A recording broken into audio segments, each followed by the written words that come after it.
First of all, thank you for joining this gathering, this Sangha, this spiritual community, and thank you for your support by attending and by participating and asking questions and so on, and also financially. Thank you for your help in keeping us all going.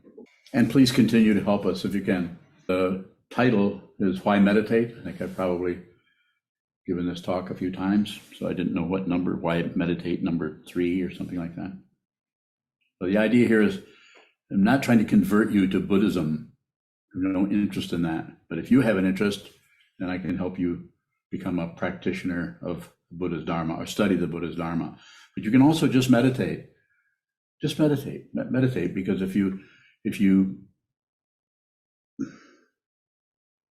most of the world is not meditating. But if you don't do that, then you are at the mercy of your passions, passion, aggression, ignorance, of your self-deception, which you don't know. If you know about self-deception, it starts to come apart. If you don't know about it, then it runs things. It runs your life based on hope for something better, fear of something worse. So you're at the mercy of all of that stuff coming and going in your mind stream, conditioned arising, pratitya samutpada, or this cause that, cause that, cause that, cause that, cause that, to the billionth power. You can't find the first source of anything, even say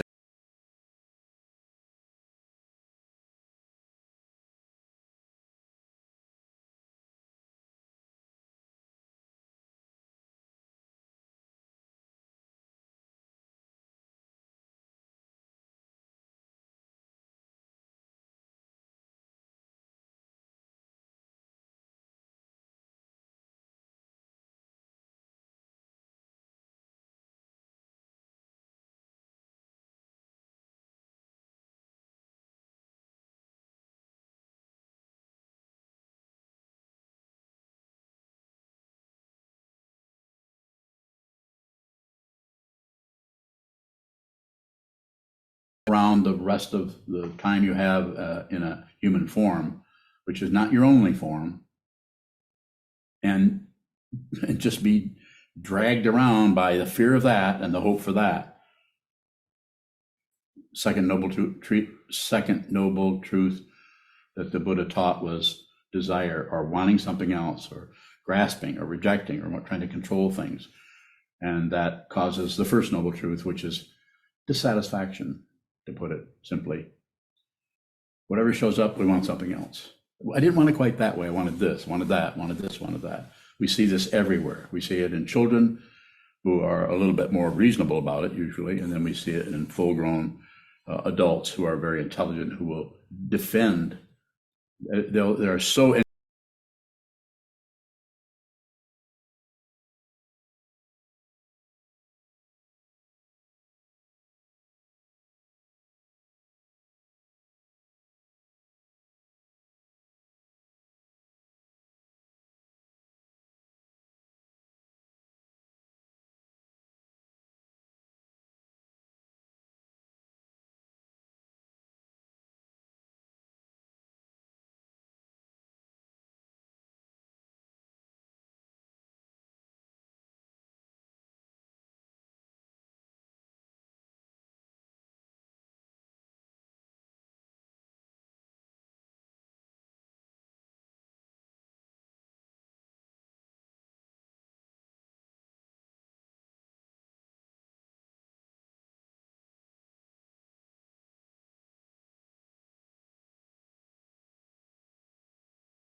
consciousness, but it's unreal, and you can't prove it even happened. You can't. Someone can't step into your dream and say, yeah, it looks like you're dreaming about the right thing. It is that wild and crazy. So find out who you are. We don't hear anything. Why meditate? Question mark. Why meditate? And I'm very biased. I'm extremely biased. I am full of myself when it comes to this. I'm full of saying this. Find out who you are. It's not easy to do that. And it will not be a success story. Because if it's a success story, then you have found some kind of identity. You found out you're the Buddha, or you found out you're Marshall McLuhan. Look it up if you don't know who he is. You won't find anything because the thingness is part of the problem. We think that this is true and that's false. Then there's all kinds of teachings that we study every day that use the intellect, the thinking process, to point to this aspect of reality that has been discovered and understood by practitioners in ancient times, not just starting with the Buddha, even before the Buddha. You can do that. You can set up a time, simply put, sit down, hold still, look at the carpeting, look at the wall, look at the refrigerator, hold still and watch the insanity in the mind come and go. Don't push it down. Don't leave it to blame somebody for how you feel. Even though someone maybe did trigger something and cause that in a relative sense, they fundamentally did not do that. Fundamentally, get to the fundamental understanding of it instead of just a surfacey meat market. Get to the fundamental. Before the meat market was built, before there was any meat, before anything appeared, that is available to you. And I can't promise anything. Because if you start to spin, you might come back and, well, I did exactly what you said, Sokuzan. I've sat 30-day retreats and I've meditated, done exactly what you said, and I'm still confused. That has happened. Not much. Most people don't sit 30-day retreats. Find out who it is, so you don't have to come to me. If you see what this is, you will not check in with me to see if what you are seeing is the truth. You will know it.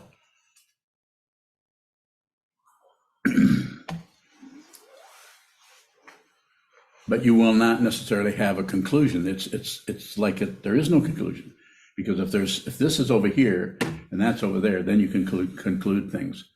That's the part that is the illusion. I'm here and you're out there. I'm not seeing other human beings. I'm also not seeing other human beings. Both. But it's an illusion.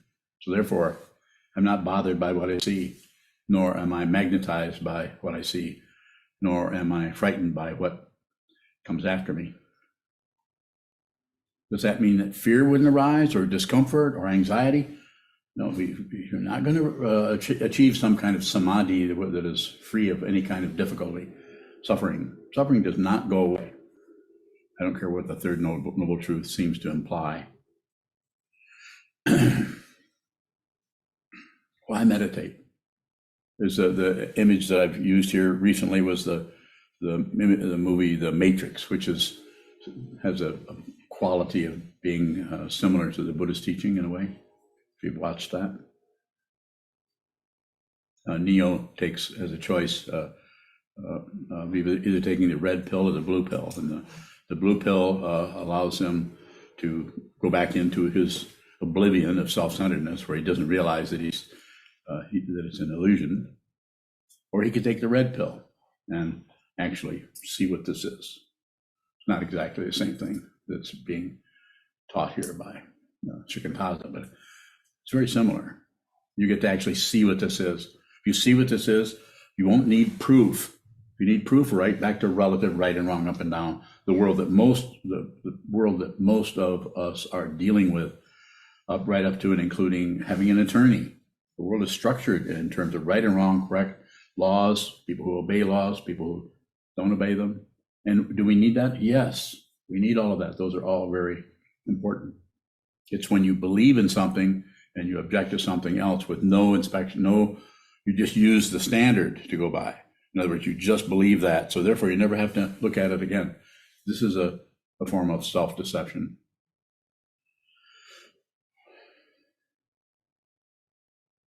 The way it looks over here You may have to do this a long time. When I started on this path a number of years ago, I had an intellectual feeling that I already understood. I just need to study a little bit more so I could get it. I read Alan Watts in the 1960s, before most of you were here. But, yeah, I think what he thinks. I agree totally with that.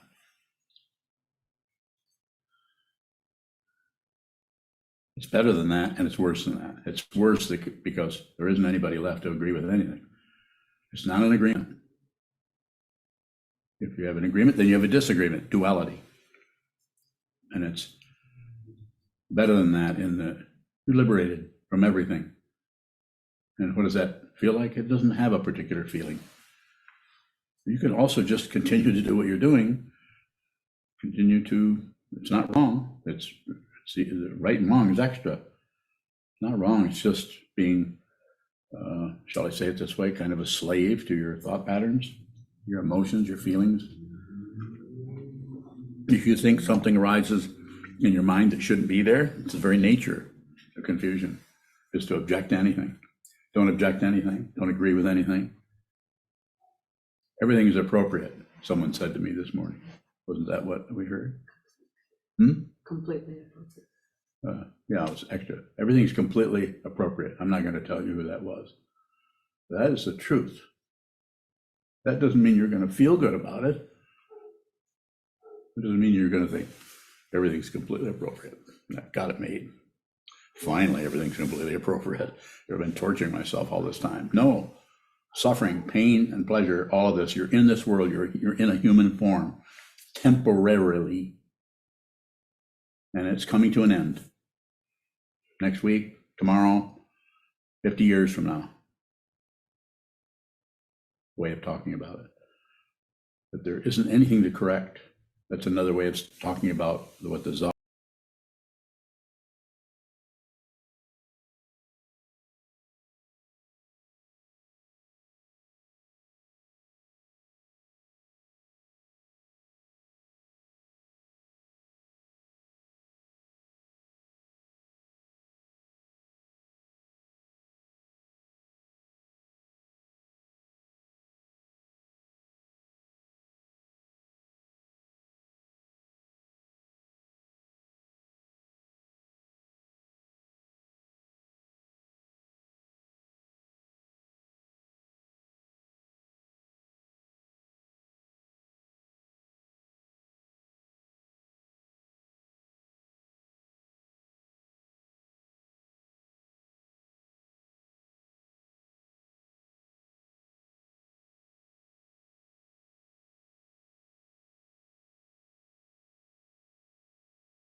But the misunderstandings have been here for way, way before we got here.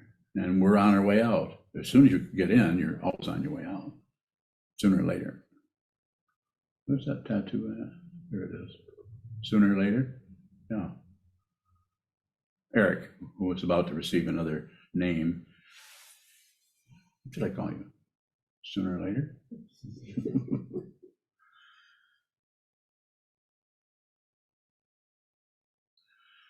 So it's hard to talk about this as such a simple thing. Train your mind. You can do an either or. Train your mind so you see what it is.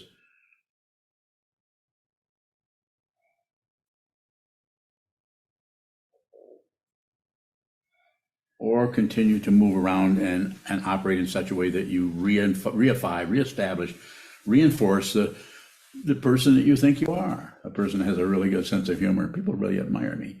Or I can't seem to get anything right. People are very critical of me and will not hire me. Or I don't keep my agreements.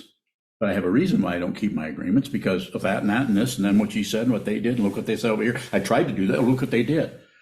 Continue to do that for the rest of your life, and at some point you will be dead. Will you be dead? No, because you can't die. But who you think you are will die. Does it sound like fire and brimstone of those other guys? A little bit, but I'm trying to get your attention so you can see how important this is. You don't have to believe me, but you can consider it. I'm saying consider taking your human form, which is very temporary. Who you are is not even human. Consciousness doesn't have a form other than it's what?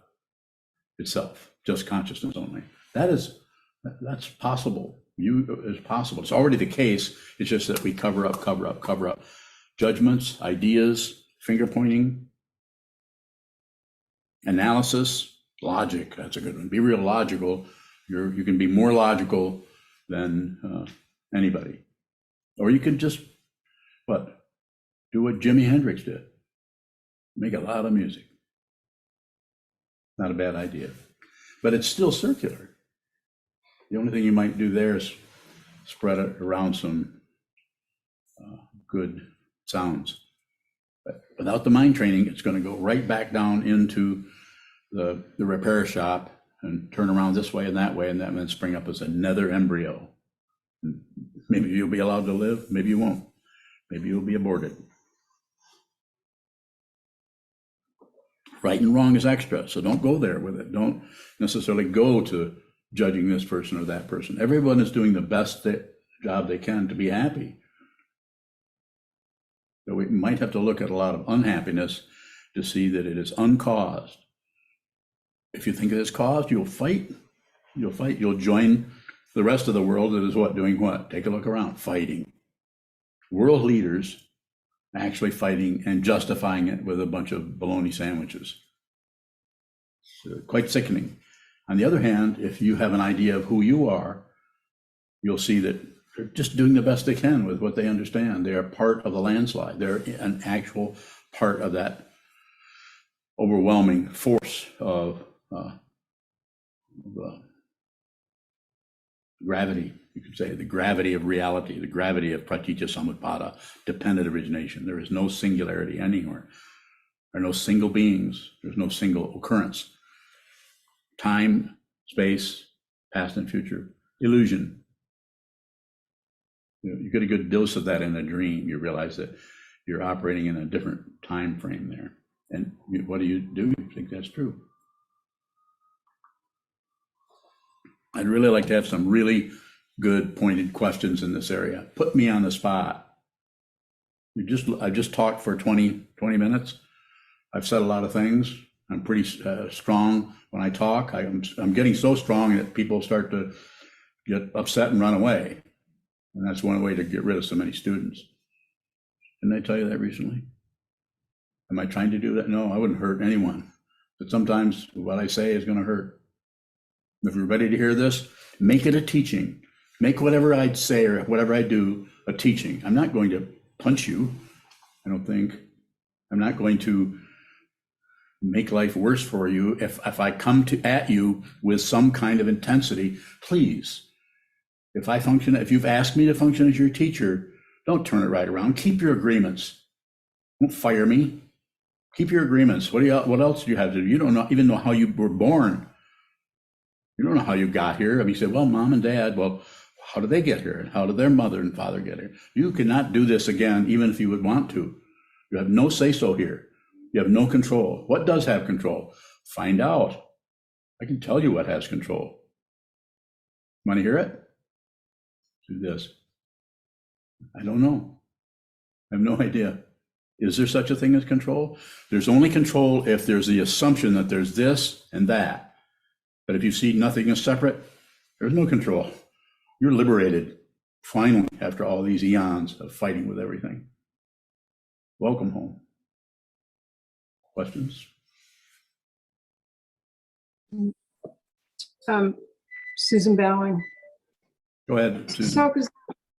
Sokuzan, I'm definitely on your Shikantaza train, and I believe what you're saying. And every day I sit down, and it's like I can't wait to sit down. And as soon as I sit down, I want to get up. Or my mind is telling me maybe I forgot to do the Wordle game in the New York Times, and I better hurry up and do it right then. I mean, what is my problem, Bowling? Several things. One of them is you're addicted to the New York Times. But also even in a subtle, even intellectual way, we want entertainment. And so when we sit and hold still, the downside of that is we're kind of boring. You know, anybody is, not just you or me or any, just kind of things that come and go and come and go. It's not so entertaining, maybe at first, but after a while, the space starts to open up. The things that we thought were solid things start to come apart, and we start to become introduced to the spaciousness of our minds. And that is not supportive. That is not nutritious to the part of the mind we call the ego, or the narcissistic, self-centered part of the mind that wants this, doesn't want that, that is addicted to entertainment. So what you're doing when you sit down, anyone, especially someone that's only been meditating for a few years, sit down and hold still, you realize how you want something else. And what do you want? You don't want to sit there. But then before you get to the cushion, you think, I really need, my mind is spinning, or I'm irritated with this. I need to go and sit. But sitting is not a palliative for getting rid of suffering. In fact, it has been called, and I'll call it today, voluntary suffering. You're volunteering to go down, sit down, hold still, and just look at the crazy menagerie, the crazy Coney Island of the mind that comes and goes and comes and goes. And it's very, very irritating. But do it anyway. If you have a teacher, then he, she, or they will say, keep doing it, keep going. That's all I really do with people. They come to me, I'm not very smart, I'm not very particularly intellectual, but I don't really need to be. But I can say, train your mind, go back to the cushion. And if the people that keep coming, as you asked, I think the other day, why do people keep coming back here? I don't know. They sense something about it that they may need. And the only thing I have that I can tell you is find out who you are. Don't get it from me, don't get it from the world, don't even get it from Buddhism. Buddhism is a raft. Once you're at the other shore, you don't need a raft. Don't drag your raft around with you. If somebody comes and needs your help, you might tell them how to build a raft. How do you do that? Sit down, hold still, watch the journey that you're on, instead of opting for this way or that way, or buying into these emotions or that emotions or these emotions. More, Susan? Susan Bowling. So, Sokuzan, you said, you have taken a vow to save all beings, but other than that, what keeps you coming back with the same people, the same questions, the same blank looks when you talk about not separate? What is in it for you is what I'm curious about. Bowling. There isn't anything in it for me. I don't get anything out of it. It sucks. But I operate out of a vow. If I'm concerned about how I feel, then I'm end up in the same warpath that everybody else is on. I don't like this, I like that, that shouldn't be. Why are they treating me that? They can't talk to me that way. I'm not going to put up with that anymore. Or I'm going to get a divorce, or I'm going to get married, or I'm going to get another job, or I'm going to give up my robes. I mean, just all of the paraphernalia that come up that try to magnetize us this way or push us that way. Don't do anything. Just observe. Just receive whatever shows up. And what I received a number of years ago is the vow. You receive the vow, and then you intend to fulfill the vow to be with all things. That's about the objects in the world, the otherness. And then the vow to save all beings, that's the subjectivity. See that you're not separate from anybody. If you keep prioritizing yourself, it can get really, really intense, up to and including the point where you just start to go crazy. And the only thing you can do is get medication, or meditation isn't going to work. You tried that. So now you need to dose up with this or that or this or that. And will that help? It probably will cover it up, but you're still going along, and eventually you'll pass away. You'll die. So use your consciousness. I'm not saying that you don't need to take some Prozac or something. Maybe you do. If you can stay away from it, you probably should. But if you need it, I don't know what it's like to be you. But make sure you spend some time sitting down, holding still. And sometimes we do all kinds of different practices that work with the mind stream in different ways. To me, the most fundamental one is shikantaza. Sit down, hold still, watch the movement of the mind. If you need to do mantras, we can do that. If you need to do chant the sutras, we do that every day. And if you say why, I say train the mind. And if you say, well, how is that training the mind? Well, then we could go off in a tangent there, and I could talk to you a little bit about it.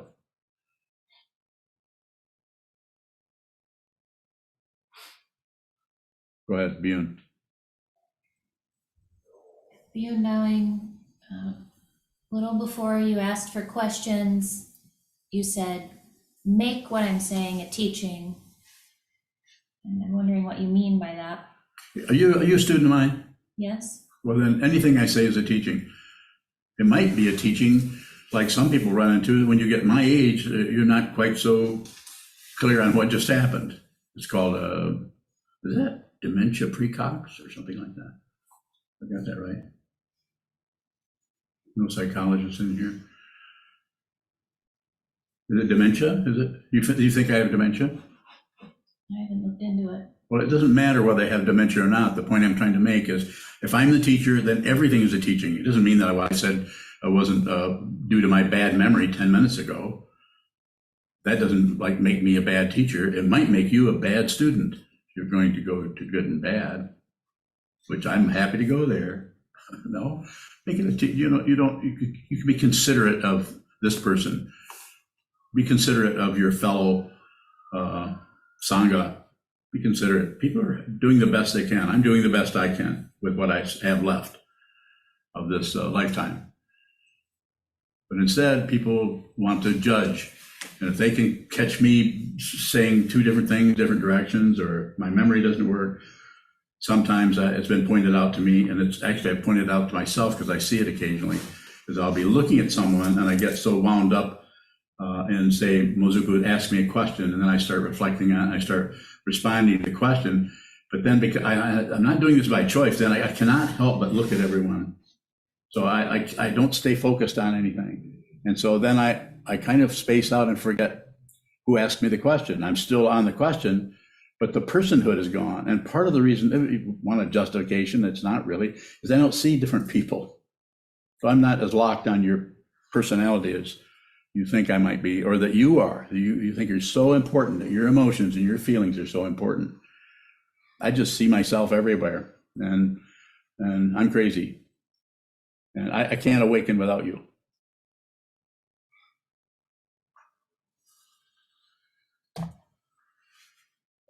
Of course, I just told somebody today that I was awake. Didn't I tell somebody I was awake today? No, they told me that, yeah, you said you were awake. Enlightened. I said it was enlightened. Has anybody ever heard me say that? Cowards, come on. Well, of course I've said that. I've said I'm enlightened. I've said I'm not enlightened. I've said, what do you mean by enlightened? That really puts, then you have to describe what you mean by enlightenment. And then I can say, no, that's not enlightenment. I'm not that.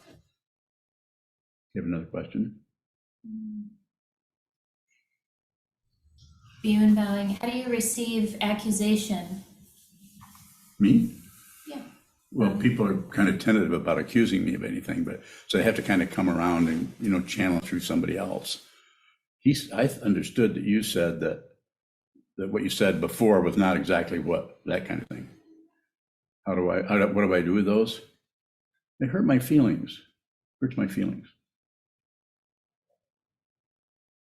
Am I bullshitting you right now? Nope. You don't need to improve. You just need to see the truth. Your heart might break forever. If you see the truth, you won't mind because you know it's the truth.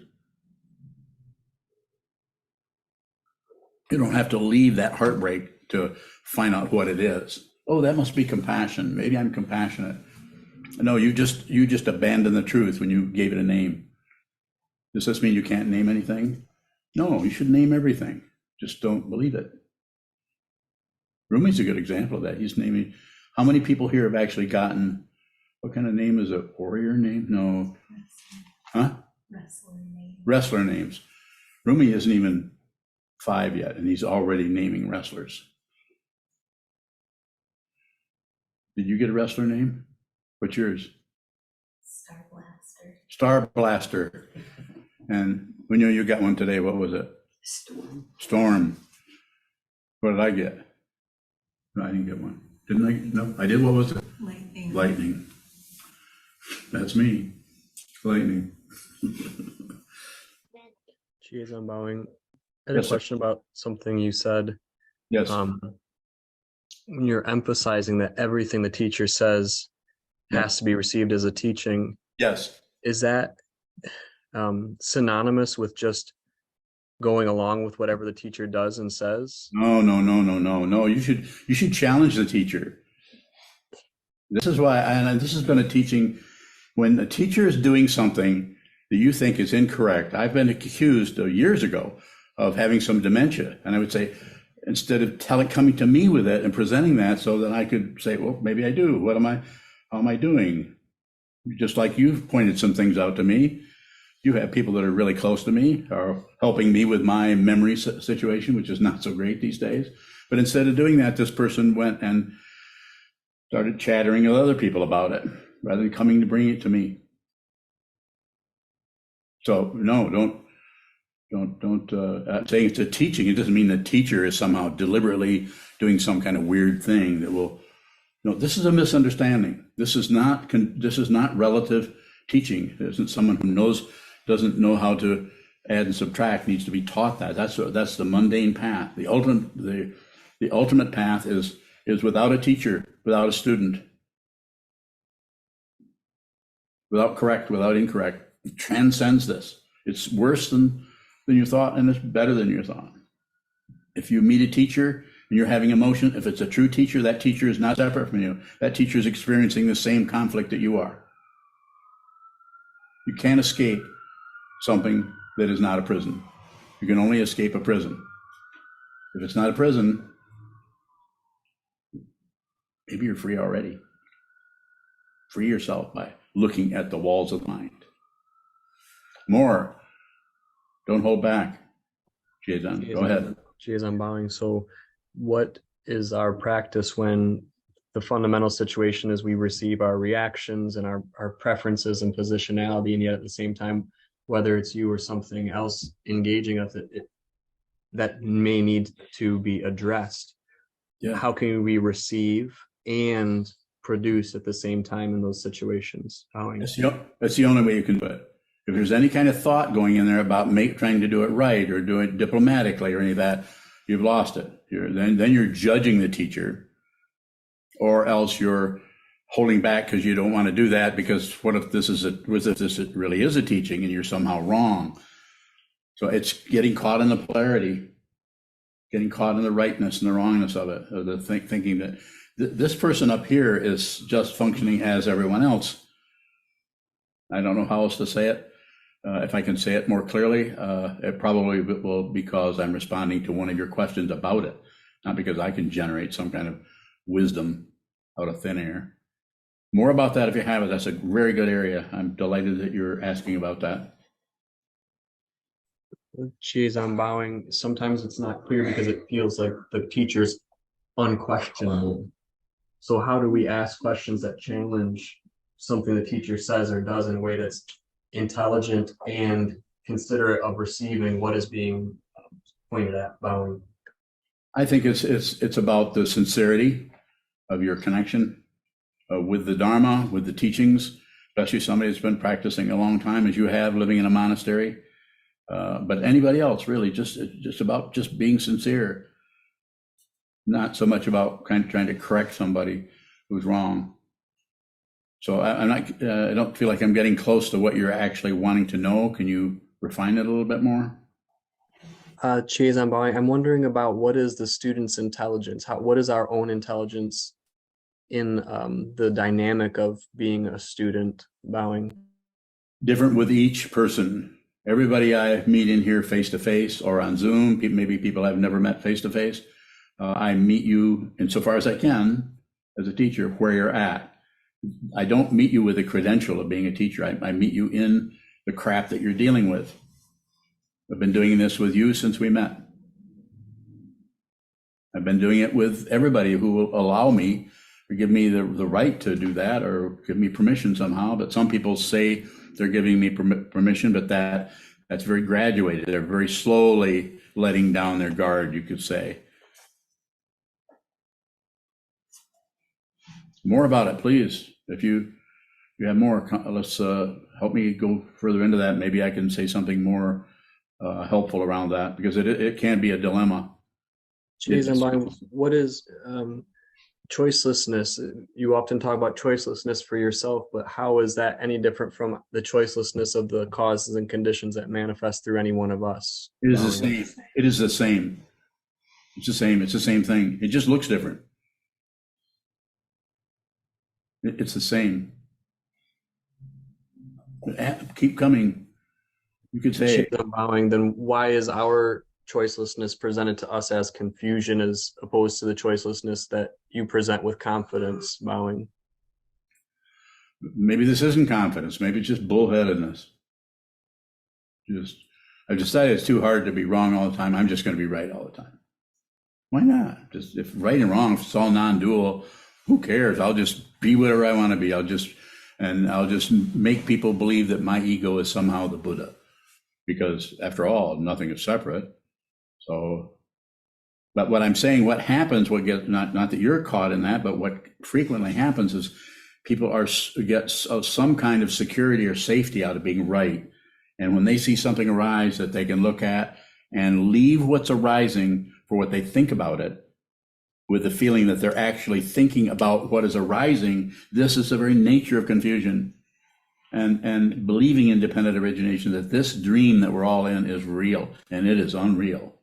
If you see it, then it's the crazy wisdom form of the Buddhas of the three times, Dorje, Trollo, Karma Pakshi. Can you finish that line? I can.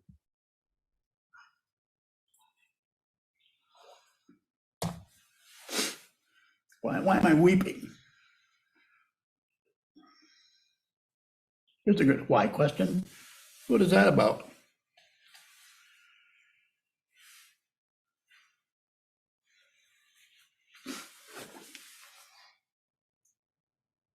Let's go to the next question. Is there a question? Mozuku.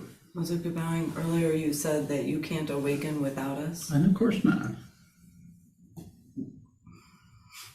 Nothing sleeps anywhere. But if you're asleep, then I'm asleep. I can't be an awakened person. There are people who teach this way, and not happening over here. I'm the confusion you're trying to awaken from.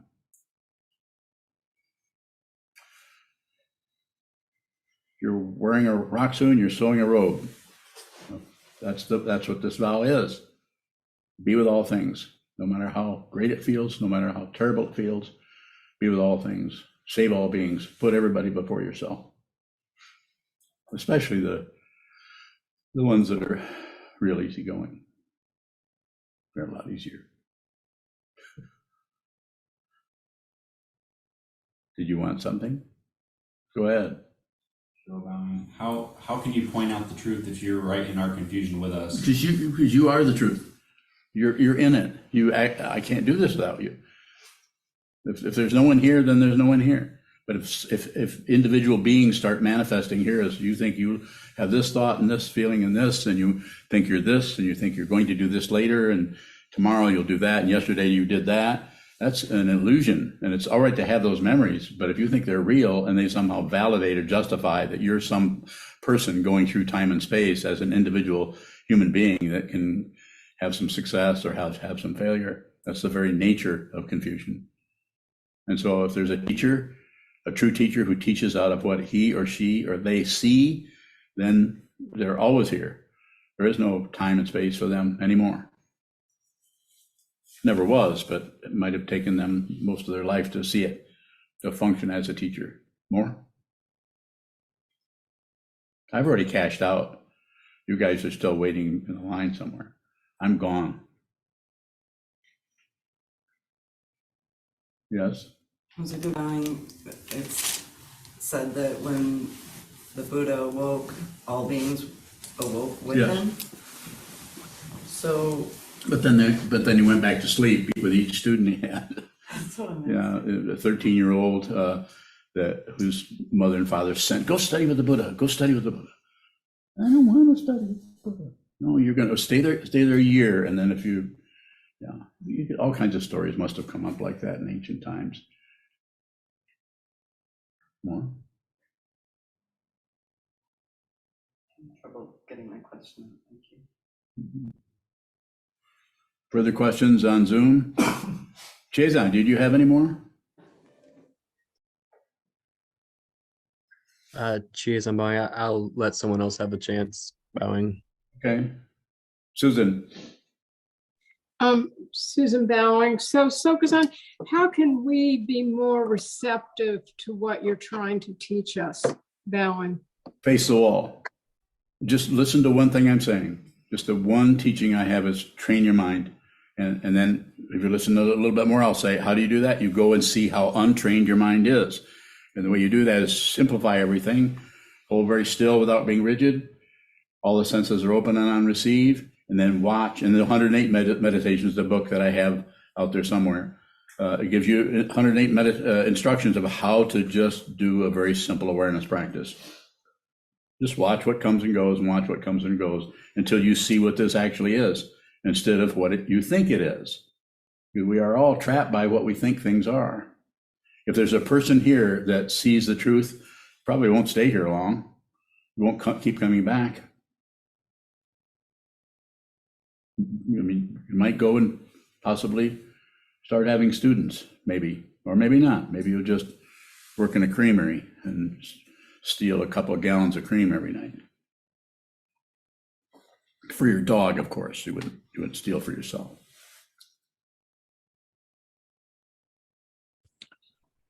More? Jishin bowing. Yishin? You said, come and challenge me. What Yes. What is the difference between challenging you and asking you a question? It might be the same thing. Your questions are extremely challenging. I'm not kidding you. And it's not a compliment. It's not a criticism. But your particular form of confusion, which everyone has this, everyone has their own form, it is difficult for me to align myself with your confusion and also your intelligence, because they're not separate. Your intellect, your wisdom mind, the way you have yourself set up due to what? Causes and conditions that go back to beginningless time, showing up as this particular woman in this particular world at this particular juncture of this illusion we call time and space. Here you are. Here I am. And you ask me that question, and I say, I just do the best I can to receive whatever's coming from you in terms of your question or your vibes or tone of your voice, your body language, your presence. If I'm looking at you right now, everybody else is gone. There isn't anybody but you. If I have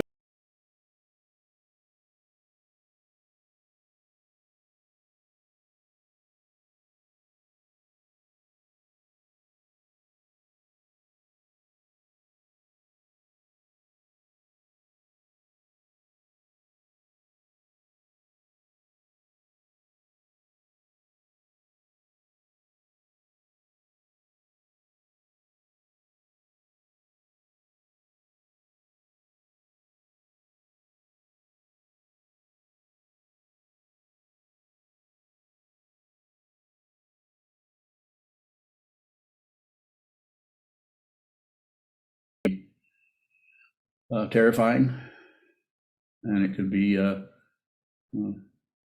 very, very interesting. Thank you. Are you saying that our questions are coming both from our confusion and our intelligence? Always from your wisdom. The wisdom and the delusion, not two separate things, nor are they the same. It's sometimes a classical way of talking about it is co-emergent, that wisdom and confusion arise together. Can't have one without the other. But it's taught, wisdom is taught in such a way that it is very magnetic and seductive to the ego mind of wanting that wisdom. So, but it's a hype. But it's a hype that helps you get on the path. You believe that, you want that wisdom, you want that sanity, you want that clarity, you want that lack of spinning and that comfort or that mindfulness or whatever other advertisements are out there. But what you find out is those two are not separate, nor are they the same. It is completely blows the whole trip of the ego. All of its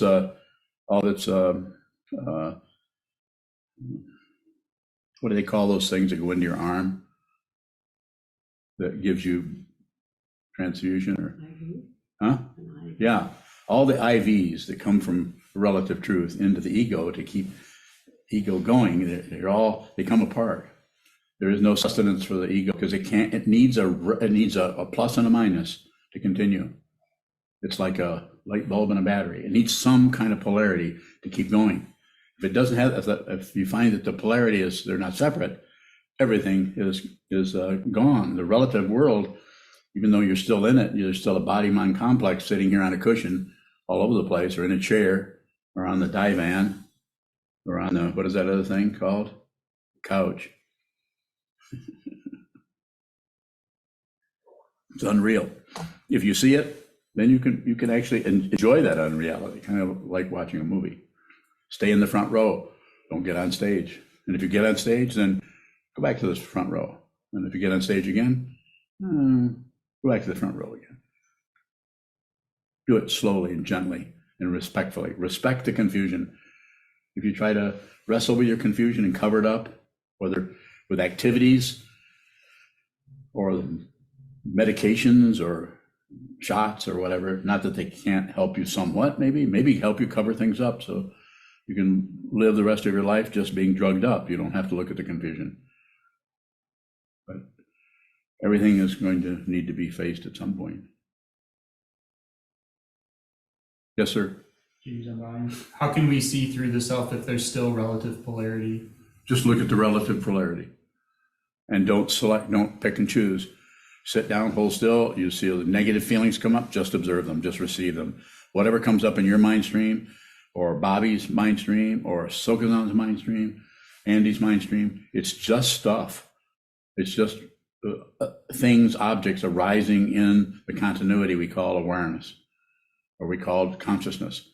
Right and wrong is we add all that on because we get polarized. We want this, I want that. We have nerve endings that respond to pain and pleasure.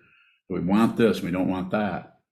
But if you can train your mind to see clearly, you'll see that the very desire of something that you want, that thing that you want is unreal. And the actual desire is unreal. And so there doesn't need to go away. You don't really have to get anything or get rid of anything. Everything is appropriate. Anything that arises, that doesn't mean everything is appropriate. It doesn't mean you're approving of someone abusing someone else. You might step right into that and try to stop that abuse if you felt that was happening.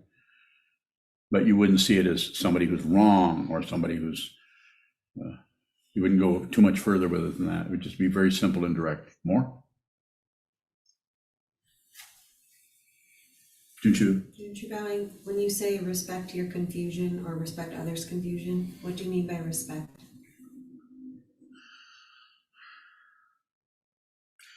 Simply put, mind your own business unless you're invited. If someone is confused, mind your own business. Even if it's someone who's really close, respect whatever someone is going through. Hard to do, especially if there's aspects of your own consciousness where you don't have enough mind training yourself to actually begin to respect your own confusion. You if you haven't made friends with yourself on some fundamental level, then it's going to be very difficult to be genuine and supportive of other people for the crap that they're going through in their lives. That's pretty basic. More? How do we mind our own business when it looks like it's our own confusion that we're trying to resolve? This is why you need to train the mind. This is why I teach Shikantaza. Sit down, hold still, watch the movement of the mind. Watch it come, watch it go. Don't accept it, don't reject it, don't look away. Passion, aggression, and ignorance. Do nothing with it. The ego will not like that, and will come up with all kinds of propaganda about this isn't working for me. I can't do this anymore. I'm just tired of Shikantaza. I think I need to do more of a breath counting practice. No, you don't. If I'm your teacher, and I think I still am, so I would say, just do that. Just spend a lot of time on the cushion, so that you can, when you get off the cushion, or even when you're on the cushion, you can see more clearly that there's really nothing you can really take personally. There is no person. That's something we invent, and we fuel it by passion, aggression, and ignorance, anger, fear, grasping, rejecting, wanting to control things, not being able to do what? Receive. This is what you're doing when you are facing a wall. You're training your mind to just receive your life. Just receive it, because anything that shows up for anybody, no matter what it is dependently risen. We add on the condiments to make it, instead of just straight whatever it is we're eating or receiving, we add on all kinds of peculiarities that personalize it. Should we do that? Not necessarily. But should we not do that? Not necessarily. Keep it very simple, very direct, and every time you sit down, your experience of Shikantaza will probably be quite a bit different. More? Is there another question online? Chisho. Kishabawing, how can we add on condiments? They are also dependently arisen, aren't they? Yes. If you see that you're doing that, you may not stop right away. You may continue. If you're relating to this with awareness, in other words, you're not trying to stop anything. You're just watching what happens there, and they will run out, because we do that in order to manipulate, control something, or get a result, and have some kind of, it's called spiritual materialism, scientific materialism, psychological materialism, wanting results. It's the mundane path, regardless of whatever way it shows up. And is that, as you've heard me say, it's not incorrect. It's just plus and minus, right and wrong, up and down, back and forth. It's relative truth. Relative truth is relatively true, but if you're listening to me, you're already sensing or know that you are a spiritual being. Who you are actually goes beyond this physical form. You already know that on some level. More, Chisho? So anything we add on is blocking us from seeing the fundamental area. But even if we stop adding on, over time we begin to see there's less and less pushing and pulling. More and more of the sitting meditation is filled with just an open spaciousness. More and more we're not even sure if we're even there. We tend to forget that we're even meditating. We don't care if we're sitting there. We don't care if we get up. Maybe our leg hurts, we adjust our leg. Maybe our back hurts, we stretch. Maybe we fall asleep. Maybe we get up and go take a nap. Right and wrong are gone. We just function. It's time to eat. It's time to meditate. So we train ourselves in that way. It's time for me to come in and give a talk. It's just time to do that. I don't think, should I do a talk today or not? I just do it. And so the adding on, if I could say a little bit more about that, the adding on the condiments are more of a protection and trying to manipulate it and have our own way with what's coming and going. And when that starts to fall apart, there's just less and less of a me feeling happening. And it seems to be very gradual, although in the Zen Chinese Chan tradition, there was a gradual school and an immediate or school where you were supposed to have this sudden awakening. That is not my experience fundamentally, although relatively, I've had some experiences. I'm sure we all have had something like that happen. Suddenly you have some kind of insight into what is going on, or deeper understanding. But that doesn't last. That's a relative experience. Awakening is not an experience. It is experiential in the sense that there are experiences that, but they're more like Post-it notes. The actual situation is nothing happens. And again, I'm saying, don't believe me. You don't have to look for nothing's happening. No, watch what moves. Watch the happening. Watch the happening until you eventually see, just as a way of talking about it, that what is actually there that has any meaning to it at all, that is not coming and going, right and wrong, up and down, back and forth, is the space in which that occurs, which is consciousness only. Is there a final question? Milka bowing. When we look at the war that's happening in the Middle East and we don't have a leg or anything directly connected to it, and we seem to be in a neutral position, how are we covering up the truth? What is it you want to know? I'm following that a little bit, but I really don't, I'm not in a position to have conversations here. So it needs to be a question. It's a question, but it's like, I'd have to ask you a lot of questions about your question. So can't you just give me directly what you want to know? And then I can respond very directly to you. What's the difference between Uh-oh. taking neutral and when you were mentioning something, seeing something is not polarizing? Any position, even the position of not polarizing, is polarizing. It has nothing to do with poles. It's all, anything that arises, anything that goes down, changes it, is a confusion. Yoga bowing. If we're not seeing the polarity, is that different than taking a neutral position? Don't take any position. And that may have to start out as seeing how you spontaneously take a position. I believe this. This is true. She said this, or they did this. If it weren't for what they said or they did, I wouldn't feel this way. Blaming. So the idea is just don't take any position, but don't get rid of your emotions, your feelings, but be responsible for how you feel. Whatever shows up in your mind stream is yours. It's this body-mind complex, not an ego, but this particular situation that is arising in the illusion of three-dimensional space with nerve endings, eyes, ears, nose, tongue, body, mind. Be genuine. Very simple.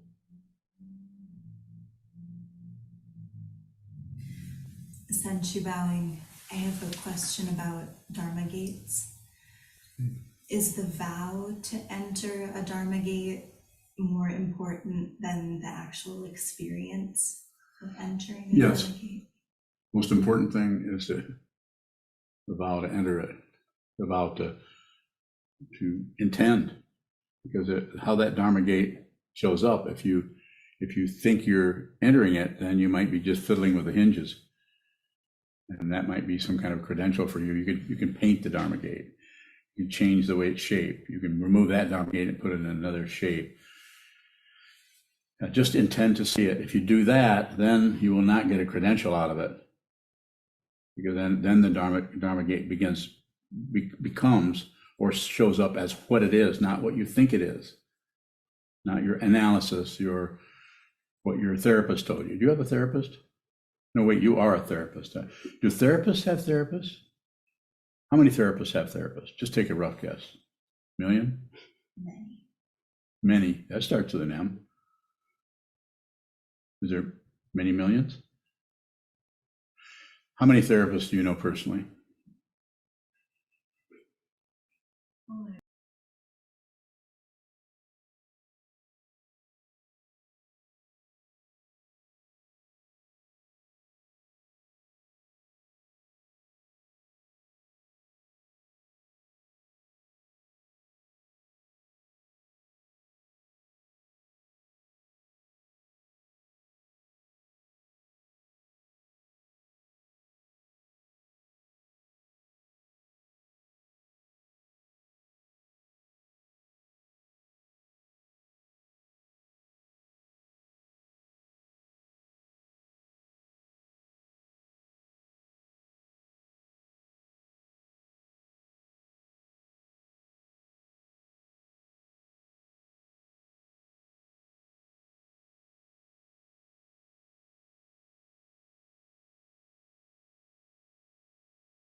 since the time your dad passed away.